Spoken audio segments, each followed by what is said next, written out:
In a world where success seems like a mysterious destination reserved for a fortunate few, Harry Alewis' book Why Some Succeed While Others Fail emerges as an illuminating guide to unraveling the secrets of triumph.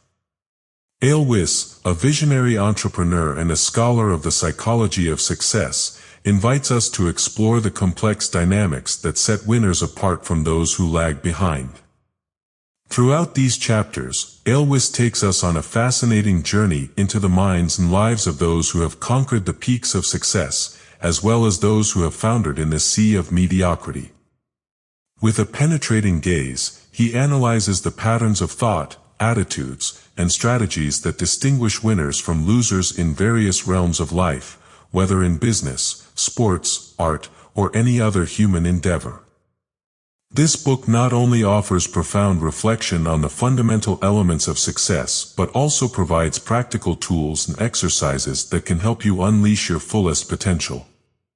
Through inspiring anecdotes, compelling case studies, and practical advice, Alewis challenges you to redefine your beliefs about success and to adopt a proactive approach to achieving your most ambitious goals.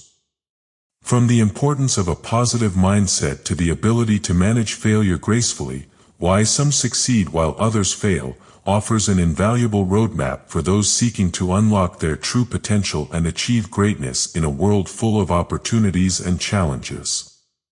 Prepare for a transformative journey through the chapters of this book, where you'll discover that success is not just the result of fortuitous circumstances but the fruit of bold mindset, unwavering determination, and unyielding commitment to excellence.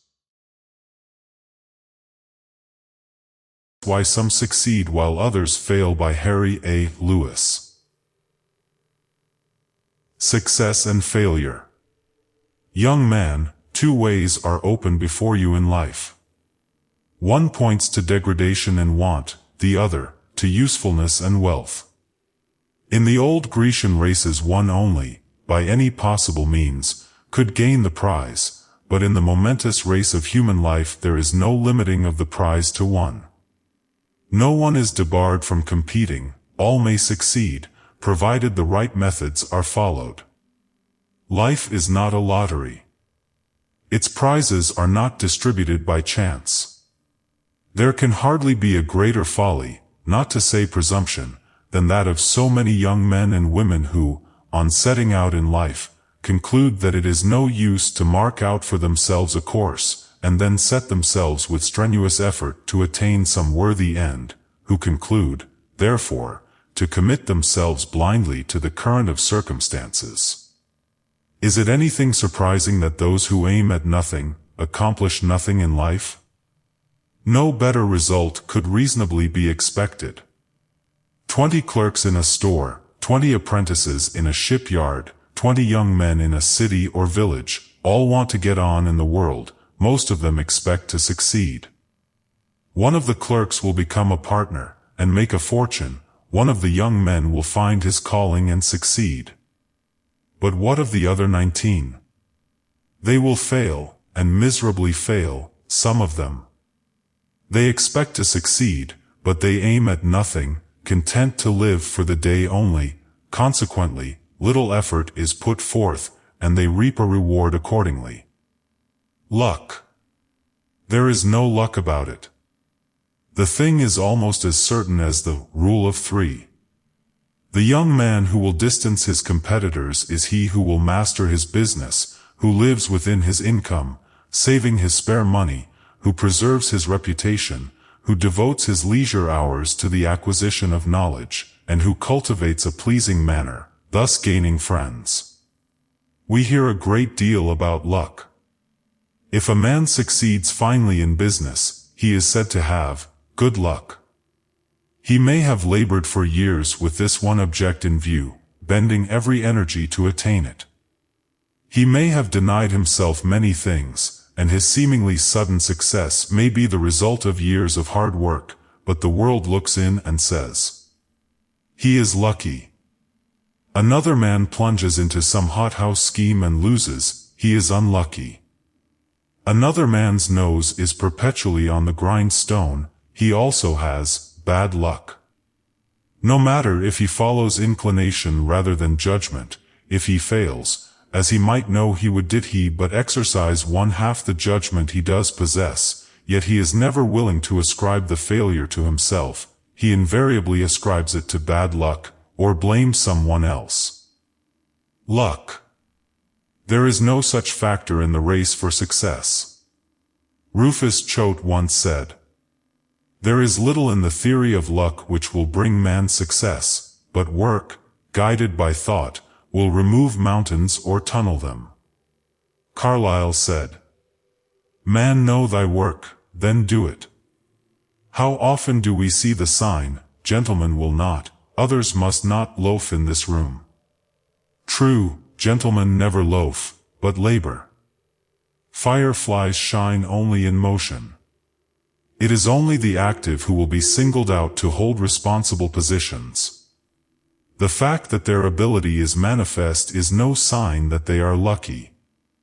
Thiers, of France, was once complimented thus, "It is marvelous, Mr. President, how you deliver long improvised speeches about which you have not had time to reflect." His reply was, "You are not paying me a compliment. It is criminal in a statesman to improvise speeches on public affairs. Those speeches I have been 50 years preparing." Daniel Webster's notable reply to Hayne was the result of years of study on the problem of state rights. Professor Maury once told the following story. A few years ago a young man went into a cotton factory, and spent a year in the card room. He then devoted another year to learning how to spin, still another how to weave. He boarded with a weaver, and was often asking questions. Of course he picked up all kinds of knowledge. He was educating himself in a good school, and was destined to graduate high in his class. He became superintendent of a small mill at $1,500 a year. One of the large mills in Fall River was running behindhand. Instead of making money, the corporation was losing. They needed a first-class man to manage the mill, and applied to a gentleman in Boston well acquainted with the leading men engaged in the manufacture of cotton. He told them he knew of a young man who would suit them, but they would have to pay him a large salary. "What salary will he require?" "I cannot tell, but I think you will have to pay him $6,000 a year." "That is a large sum, we have never paid so much." "No, probably not, and you have never had a competent man. The condition of your mill and the story you have told me today show the result. I do not think he would go for less, but I will advise him to accept if you offer him that salary." The salary was offered, the man accepted, and he saved nearly 40% of the cost of making the goods the first year. Soon he had a call from one of the largest corporations in New England, at a salary of $10,000 per year.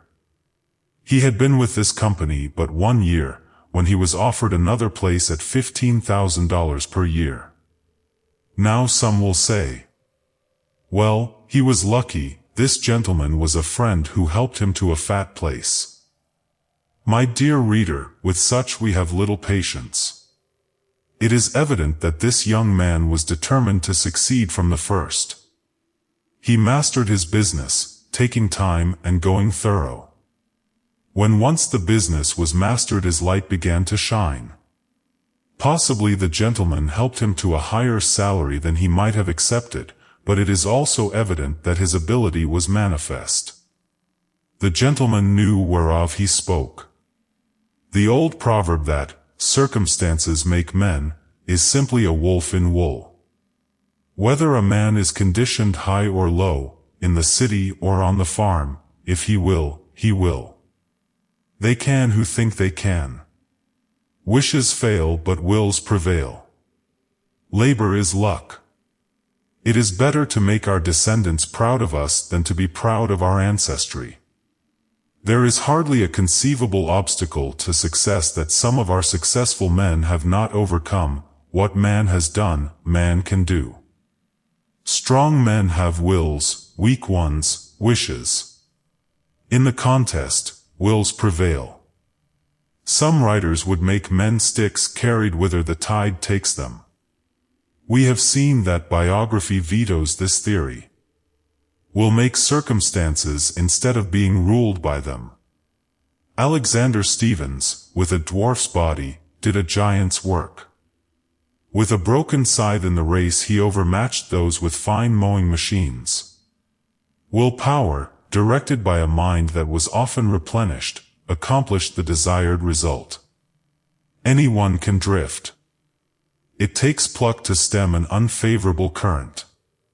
A man fails and lays it to circumstances. The fact too frequently is that he swallowed luxuries beyond his means. A gentleman asked a child who made him. The answer was, God made me so long, measuring the length of a baby, and I growed the rest.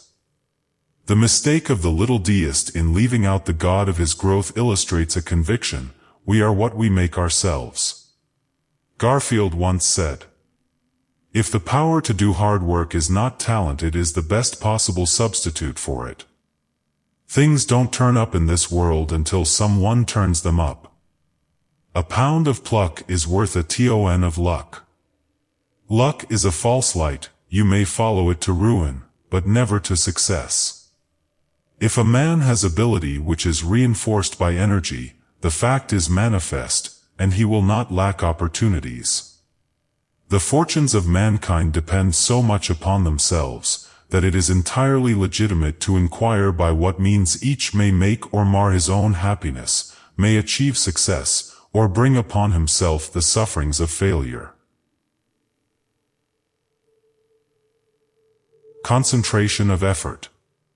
The man who has no occupation is in a sad plight. The man who lacks concentration of effort is worse off. In a recent test of the power of steel plates, designed for ship armor, 1,000 cannon were fired at once against it, but without avail. A large cannon was then brought out. This cannon used but 1/10 as much powder as did the combined force of the others, yet, it was found, when the smoke had cleared away, that the ball had pierced the plate. 10 times the powder needed availed not, because the law of concentration was disregarded. One of the essential requisites to success is concentration.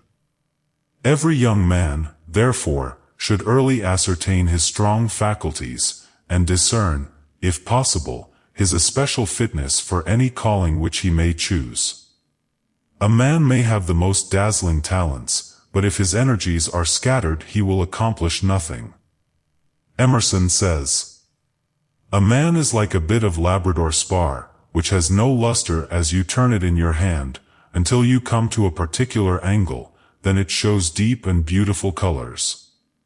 There is no adaptation or universal applicability in man. Dryden has said, what the child admired, the youth endeavored, and the man acquired. Is it not so? Do we not find Michelangelo neglecting school to copy drawings? Henry Clay learning pieces to recite in the barn or cornfield? Yet, as Goethe says, we should guard against a talent which we cannot hope to practice in perfection.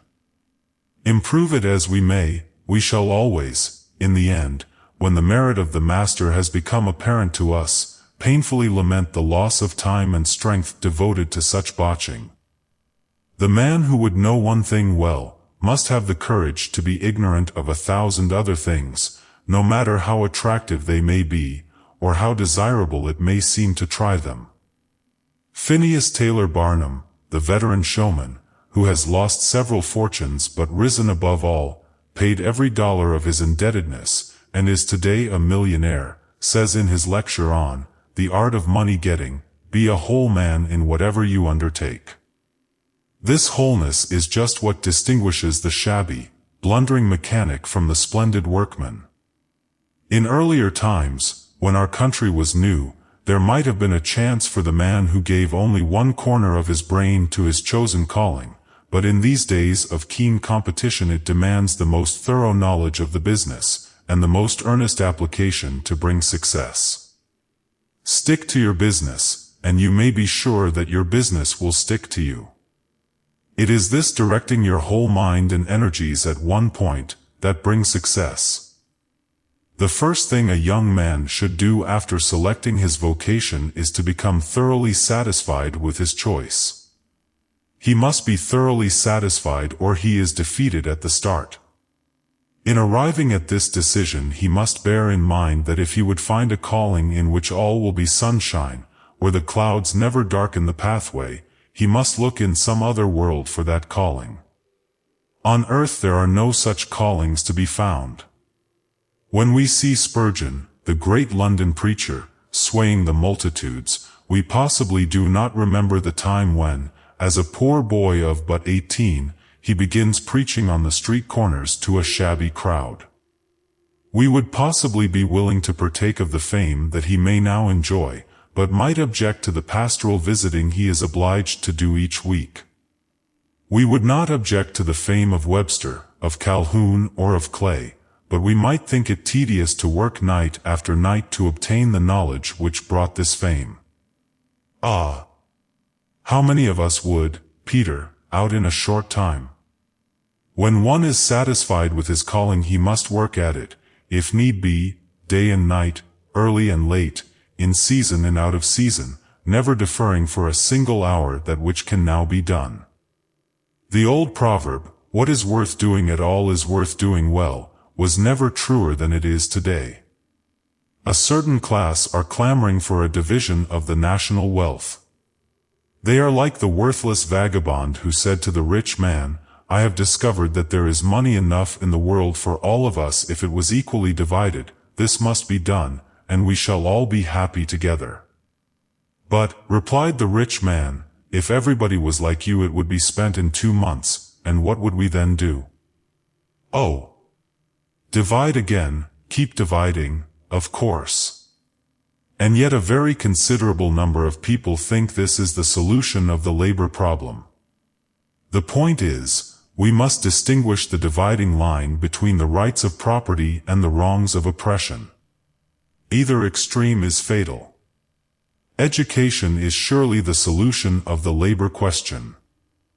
Listen, our country is the freest, the grandest, the best governed of any nation on earth, yet we spend yearly $900 million for drink and only $85 million for education. Thus, while $1 tends to education and wealth, over $10 is used to bring ignorance, degradation, and want. Over 10 times the influence for evil that there is for good. Where is the remedy? Let Congress, which is supposed to control our interests, legislate against ignorance and for education.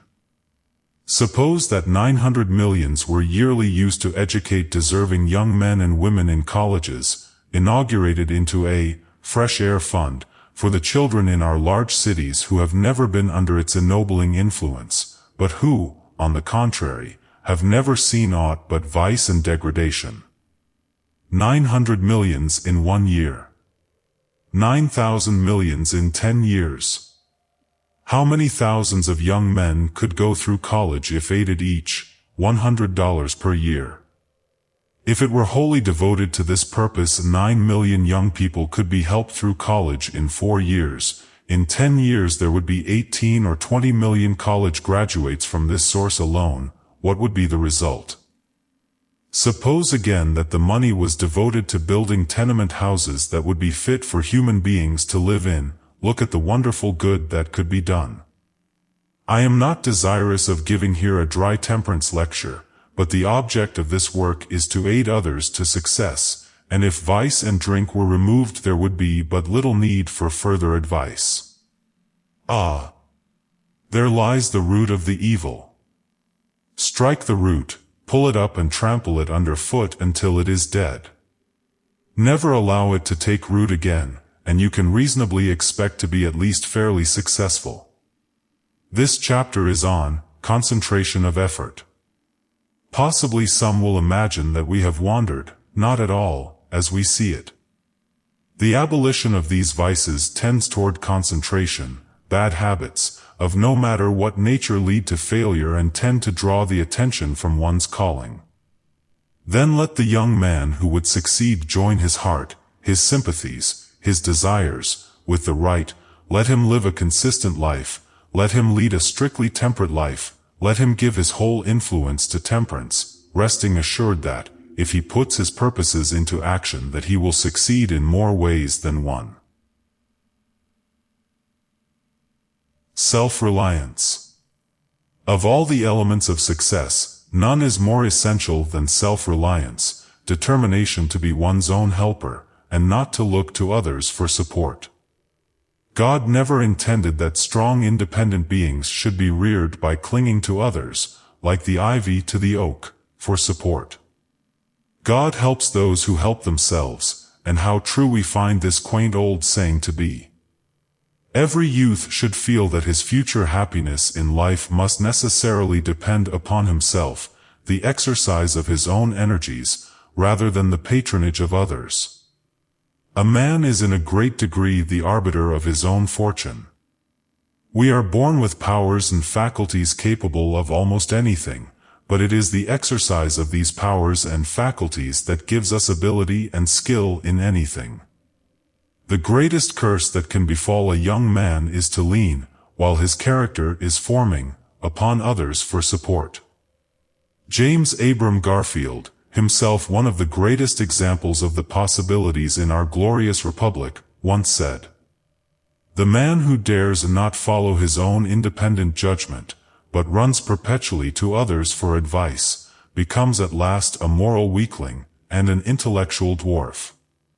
Such a man has not self within him, but goes as a supplicant to others, and entreats, one after another, to lend them theirs. He is, in fact, a mere element of a human being, and is carried about the world an insignificant cipher, unless he by chance fastens himself to some other floating elements, with which he may form a species of corporation resembling a man.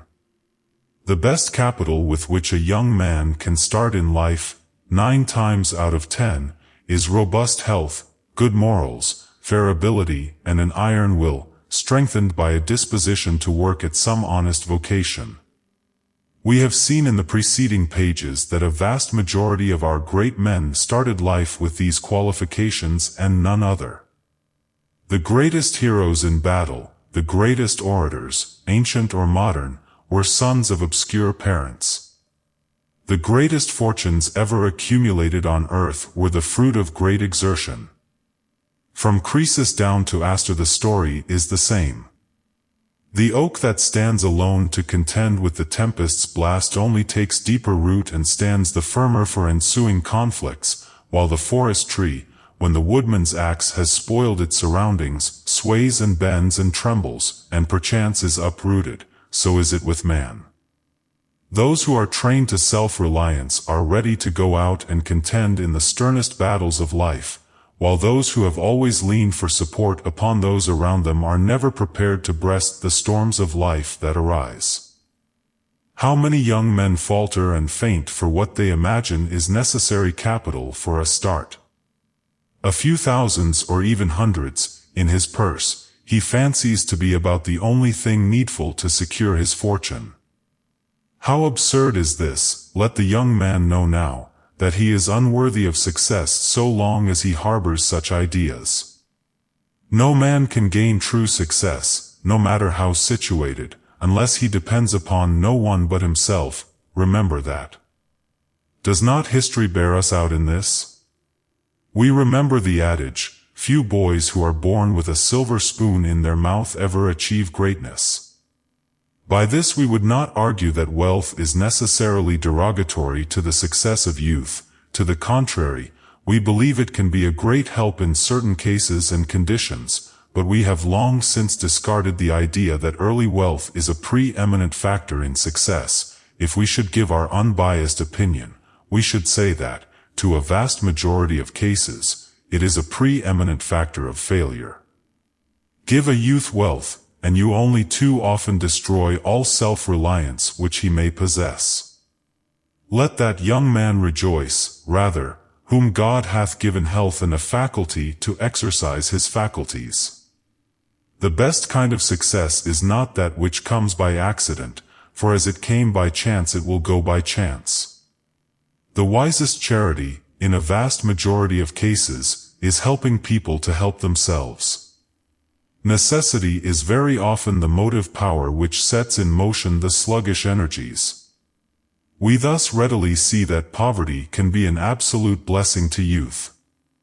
A man's true position in the world is that which he himself attains. How detestable to us is the Briton's reverence of pedigree. Americans reverence achievement, and yet we are tending towards the opposite. Witness society, as it bows with smile and honor to the $8 clerk, while frowning on the $18 laborer. This is wrong. Work is work, and all work is honorable. It is not only wrong, but disgraceful. It is better to make our ancestry proud of us than to be proud of our ancestors. He is a man for what he does, not for what his father or his friends have done. If they have given him a position, the greater is his shame for sinking beneath that position. The person who is above labor or despises the laborer is himself one of the most despicable creatures on God's earth. He not only displays a dull intelligence of those nobler inspirations with which God has endowed us, but he even shows a lack of plain common sense. The noblest thing in this world is work. Wise labor brings order out of chaos, it builds cities, it distinguishes barbarism from civilization, it brings success. No man has a right to a fortune, he has no right to expect success, unless he is willing to work for it. A brother of the great orator, Edmund Burke, after listening to one of those eloquent appeals in Parliament, being noticed as employed in deep thought, was asked of whom he was musing. He replied, "I have been wondering how Ned contrived to monopolize all the talent in the family, but I remember that all through childhood, while we were at play, he was at study." Ah! That's it. The education, moral or intellectual, must be chiefly his own work. Education is education, no matter how obtained. We do not wish to be understood as depreciating the usefulness of colleges, not at all. But a mere college diploma will avail a young man but little. As before stated, education, no matter how obtained, is equally valuable. Study like that of Webster and Greeley, by New Hampshire pine knots, and that of Thurlow Weed before the Sap House fire, is just as valuable, when once obtained, as if it had the sanction of some college president. The world will only ask, what can he do? And will not care a fig for any college certificate. The point is, if a young man be not endowed by self-reliance and a firm determination, colleges will avail him nothing, but if he have these, colleges will push him wonderfully. Nevertheless, colleges are not essential to success. An educated idiot will never make a statesman. It is said that when John Calhoun was attending Yale College he was ridiculed for his intense application to his studies. He replied, "Why, sir, I am forced to make the most of my time, that I may acquit myself creditably when in Congress." A laugh followed which roused his Southern blood, and he exclaimed, "Do you doubt it?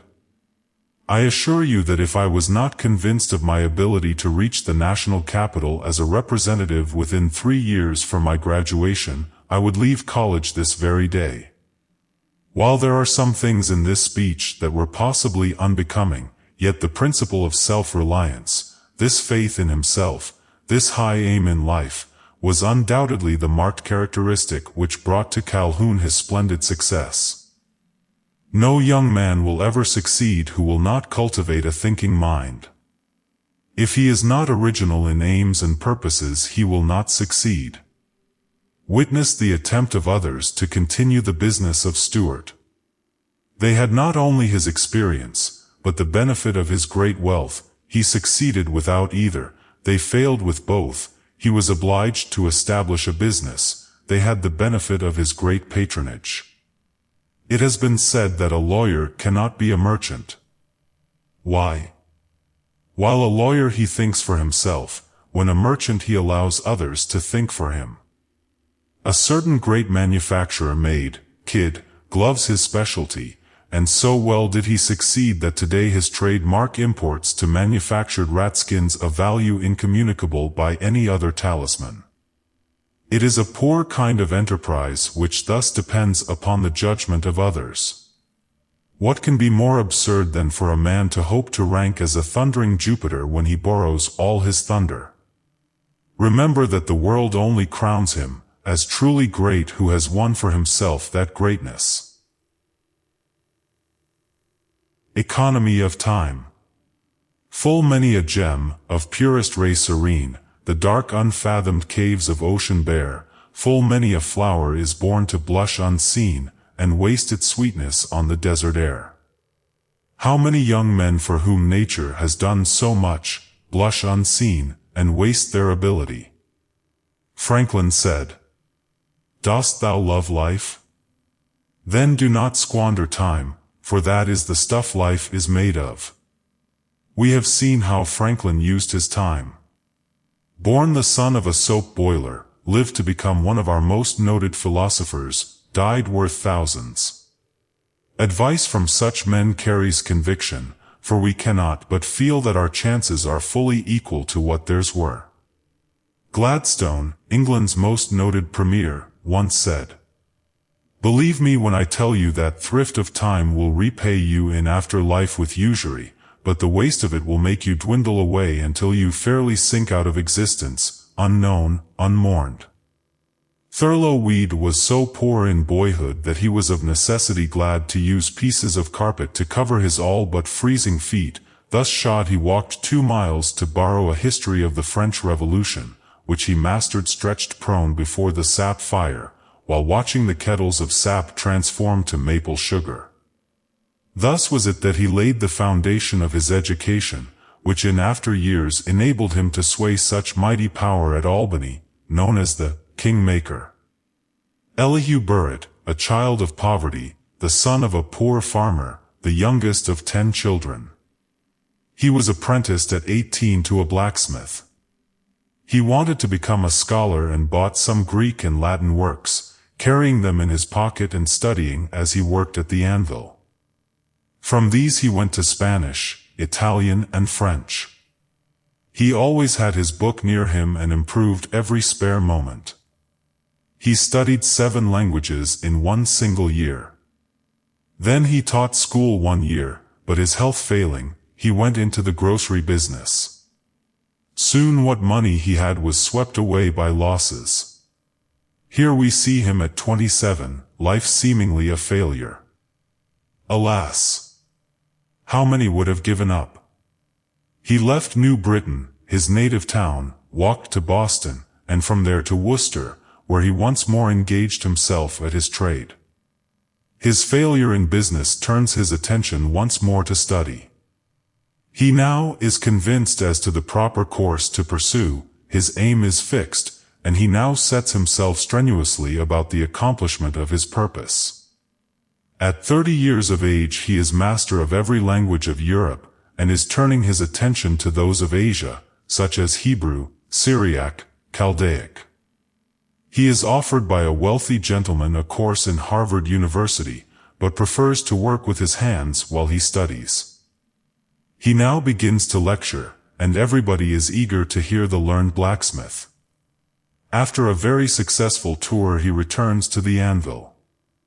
After this he visits Europe, becomes the warm friend of John Bright and other eminent men, writes books, lectures, edits newspapers, builds a church and holds meetings himself.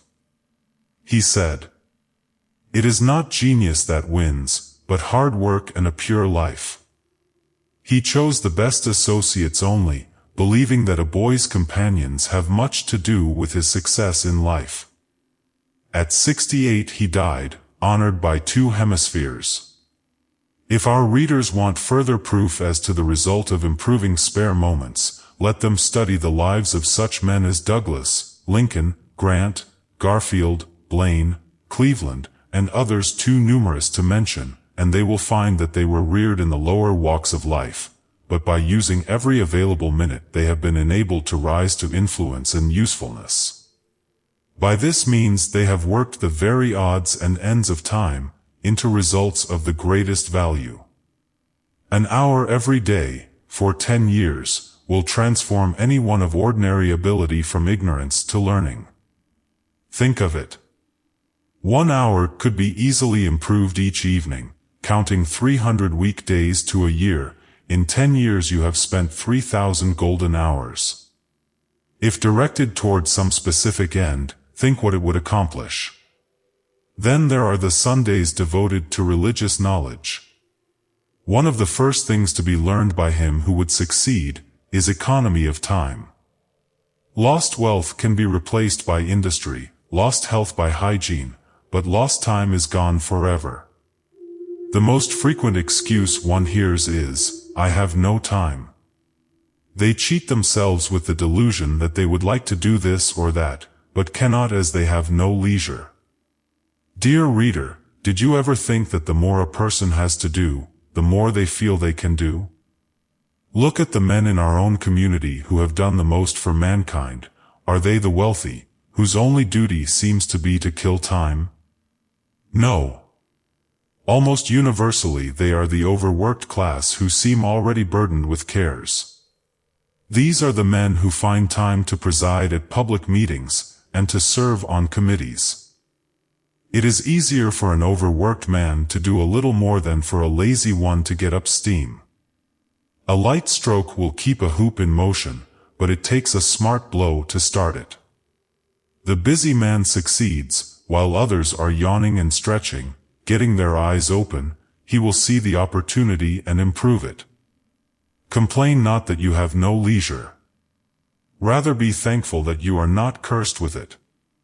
Yes, cursed is 9 times out of 10. Think of the young man going to some vile place of amusement to kill time, then think of that young man utilizing that hour every night in the acquisition of knowledge which will fit him for life's journey. Think also of the money he will save. Leisure is too often like a two-edged sword, it cuts both ways. Causes of failure.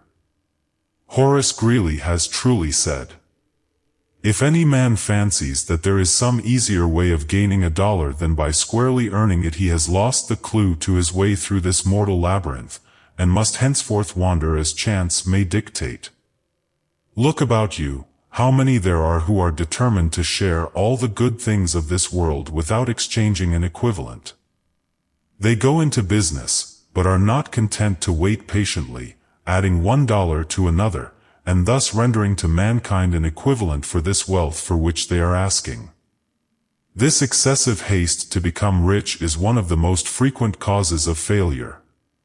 When a young man has decided to work with a will, and to accumulate every dollar he legitimately can, he has made a long stride toward success. We do not deprecate a desire to be someone in the world, but we do most emphatically frown upon the desire to get wealth by speculation or illicit means. We most earnestly advise all young men to choose a calling, become thoroughly master of that calling, then pursue that vocation to success, avoiding all outside operations.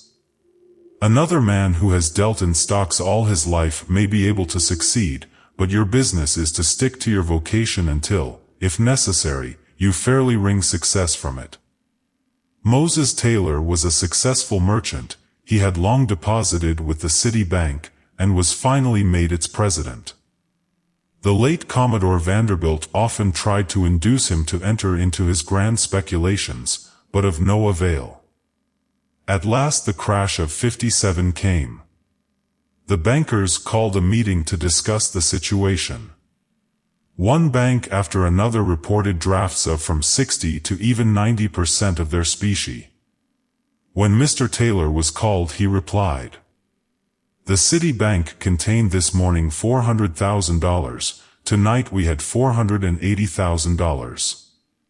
This was the kind of a bank president such principles made him. Hardly anything is more fatal to success than a desire to become suddenly rich. A businessman now counts his wealth by the thousands, but he sees a grand chance to speculate. This is a little risky, of course, but then the old adage, never venture, never have. I admit I may lose, but then all men are subject to loss in any business, but I am reasonably sure of gaining an immense amount. Why? What would folks think? I would be a millionaire. I would do so and so. Thus he indulges in this sort of reasoning, goes into a business of which he knows nothing and loses all. Why wouldn't he? Men who have made a study of that business for years, and who have amassed a fortune in it, are daily becoming bankrupt.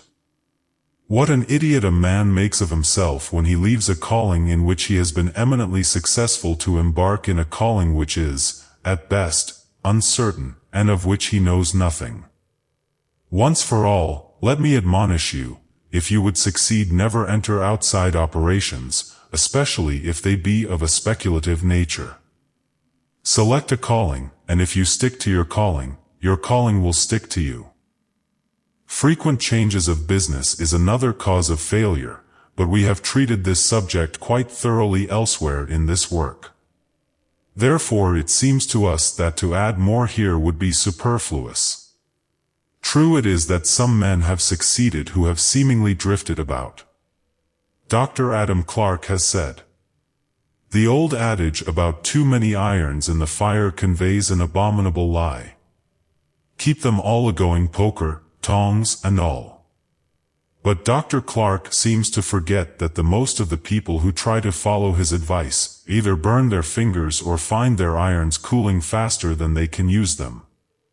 We cannot all be Clarks if we try, and to follow this method the most of us will fail, but we can, by following one line of procedure, at last bring success. Extravagance of living is another prolific cause of bankruptcy. A man imagines that by hiring a horse and driving in the park he will show people that he is as good as the neighbor who drives his own horse. He deludes himself with the idea that this sort of extravagance will, in the eyes of his fellow men, place him on an equal footing with millionaires. Dr. Franklin has truly said, "It is not our own eyes, but other people's, that ruin us." It has been said that the merchant who could live on 500 a year, 50 years ago, now requires 5,000. In living, avoid a penny wise and pound foolish custom. A man may think he knows all about economy and yet be ignorant of its first principles.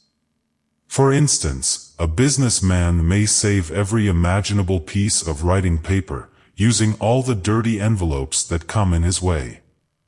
This he does instead of using a neat letterhead and clean paper, at a slight additional cost, and vast gain in the influence which such a letter carries over the other. Some years ago a man stopped at a farmhouse overnight. After tea he much desired to read, but found it impossible from the insufficient light of one candle. Seeing his dilemma, the hostess said, "It is rather difficult to read here evenings, the proverb says. You must have a ship at sea in order to be able to burn 2 candles at once." She would as soon have thought of throwing a $5 bill into the fire as of setting the example of burning 2 candles at once. This woman saved, perhaps, $5 or $6 a year, but the information she thus denied her children would, of course, outweigh a ton of candles. But this is not the worst of it. The businessman, by such costly stinginess, consoles himself that he is saving. As he has saved a few dollars in letter paper, he feels justified in expending 10 times that amount for some extravagance. The man thinks he is a saving man. The woman is a saving woman, she knows she is a saving woman. She has saved $5 or $6 this year in candles, and so feels justified in buying some needless finery, which could gratify nothing but the eye. She is sure she understands economy, yet she starves the mind to clothe the body in finery. She is something like the man who could not afford to buy more than a penny herring for his dinner, yet hired a coach and 4 to take it home. saving by retail and wasting by wholesale. Nowadays we use kerosene and thus our light is both good and cheap, but the principle remains. Wear the old clothes until you can pay for more, never wear clothes for which you owe anyone. Live on plainer food if need be. Greeley said, "If I had but 50 cents a week to live on, I'd buy a peck of corn and parch it before I'd owe any man $1. The young man who follows this principle will never be obliged to live on parched corn. How few people keep an itemized account of their expenses. Spendthrifts never like to keep accounts. Buy a book, post in it every night your daily expenditures in the columns, one headed, necessaries, the other, luxuries, and you will find that the latter column will be at least double the former. Indeed, in some cases it will exceed it 10 times over. It is not the purchase of the necessaries of life that ruin people, but the most foolish expenditures which we imagine necessary to our comfort. Necessary to our comfort, ah! What a mistake is that, as many a man will testify who is perpetually dunned by uneasy creditors. It is the sheerest kind of nonsense, this living on credit. It is wicked. Yet a gentleman recently told the writer that he personally knew a clergyman who had been preaching for years on a salary exceeding $700 per year, and of late on $1,200 per year, yet, this man of the gospel today owes his college debts. A man loaned him money to go through school, and he has never been able to repay that money, although he has practiced the most rigid economy. Stuff. This man knows nothing of the first principles of economy.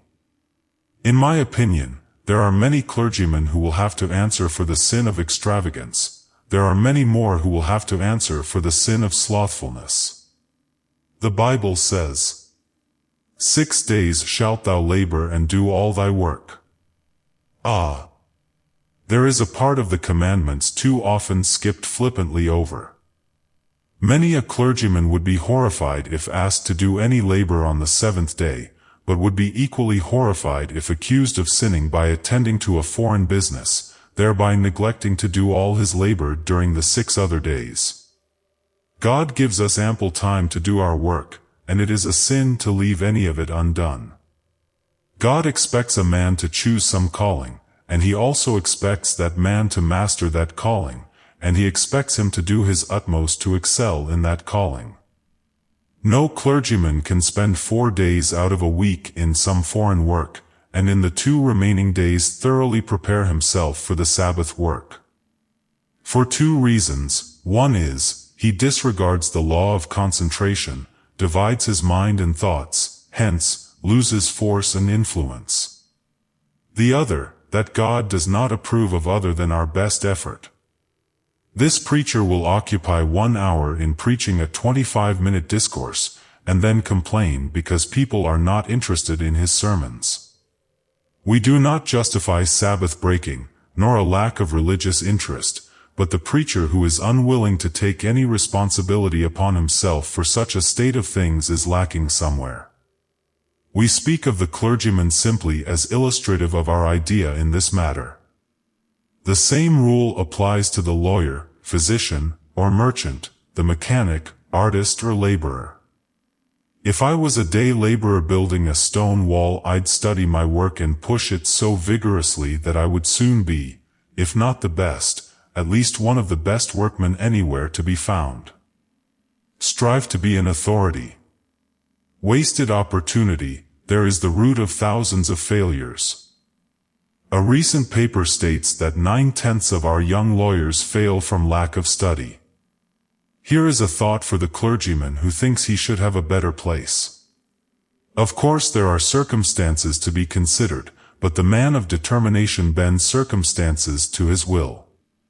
A man imagines himself capable of filling a higher place than he does.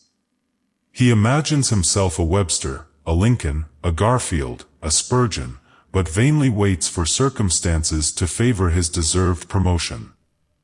Look at Spurgeon. Was he picked up bodily and placed in the pulpit he now stands upon? No, but he was full of the Holy Ghost, and without thought of what he deserved began preaching in the street. Was Talmage placed in the tabernacle because he was of real inferiority to other preachers? No, but he was original, he borrowed from no one, he did his best, he fits the notch in which he is placed.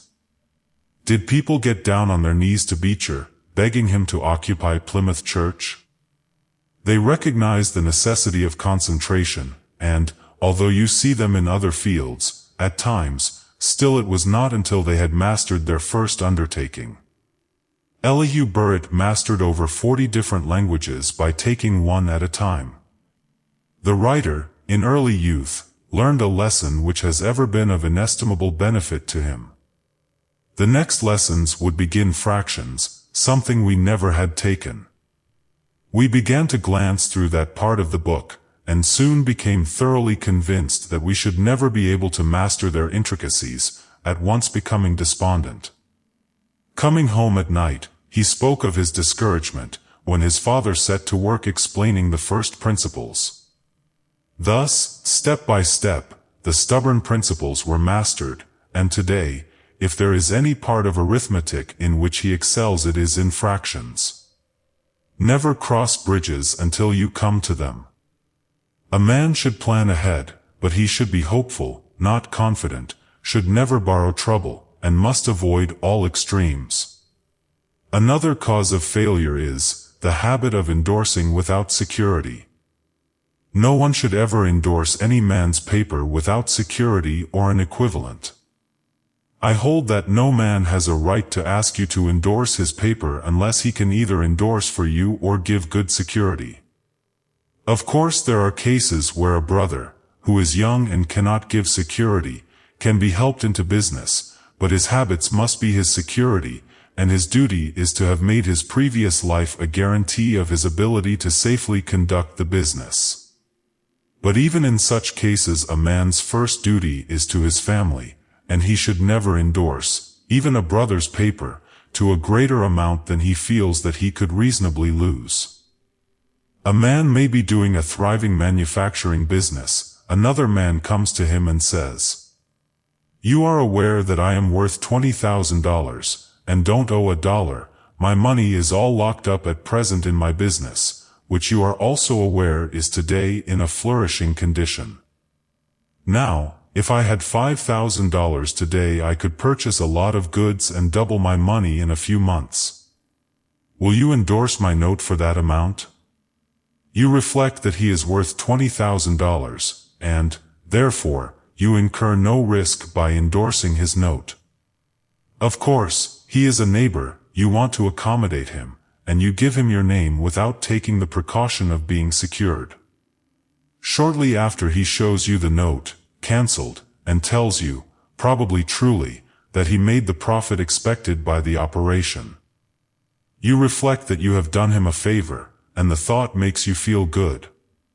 You do not reflect, possibly, that he might have failed for every dollar that he was worth, and you would have lost $5,000. You possibly forget that you have risked $5,000 without even the prospect of 1 cent in return. This is the worst kind of hazard. But let us see, by and by the same favor is again asked, and you again comply. You have fixed the impression in your mind that it is perfectly safe to endorse his notes without security. This man is getting money too easily. All he has to do is take the note to the bank, and as either you or he are considered good for it, he gets his cash. He gets the money, for the time being, without an effort. Now mark the result, he sees a chance for speculation outside of his business. A temporary investment of only $10,000 is required. It is sure to come back even before the note is due. He places the amount before you and you sign in a mechanical way. Being firmly convinced that your friend is perfectly responsible, you endorse his notes as a matter of course. But the speculation does not develop as soon as was expected. However, it is all right, all that is needed is another $10,000 note to take up the former one at the bank. Before this comes due, the speculation turns out a dead loss. This friend does not tell you that he has lost half his fortune. He does not even tell you that he has speculated at all. But he is now thoroughly excited. He sees men all around making money. We seldom hear of the losers. He looks for his money where he lost it. He gets you to endorse other notes at different times upon different pretenses, until suddenly you are aware that your friend has lost all his fortune, and all of yours. But you do not reflect that you have ruined him as well as he has ruined you. All this could have been avoided by your gentlemanly but business-like bearing on the start. If you had said, "You are my neighbor, and of course, if my name will be of use to you at the bank, you can have it. All I ask is security. I do not at all distrust you, or your plan, but I always give security when I ask such a favor, and I presume that you do." If you had simply asked security, he could not have gone beyond his tether, and, possibly, very likely would not have speculated at all. What the world demands is thinking men. Let justice rule in all business transactions. How many men would not waste another man's property, but would waste that which belongs to his family? We want more men who will recognize family demands for justice, as well as other people's demands, men who have the brains to comprehend that it is possible to cheat their own family as well as their neighbor. Another frequent cause of failure is a neglect of one's business. There are many causes for this. One thing is certain: a man will attend to his business in proportion to the amount of interest he has in that business. This applies to all vocations, either in the professions, business, or manual labor. If we see a man playing checkers day after day in some corner store, although the game itself may be no harm, still it is wrong for that man to waste valuable time. Then there are pool and billiards. How many young men have been ruined for life, and possibly eternally damned, just by beginning a downward course at the billiard room? There is a peculiar fascination in the game of pool or billiards which cannot be described. Of course it is only a game for the cigars. Yes, that's it. One habit leads to another. The young man who smokes goes in and in one evening's fun wins 15 or 20 cigars. He argues that he has got smoking material for 2 or 3 days or a week for nothing, but listen, he plays pool for 10 cents a game. If he beats, his opponent pays. If his opponent beats, he pays. Each game is distinct by itself, and has no bearing on any previous game.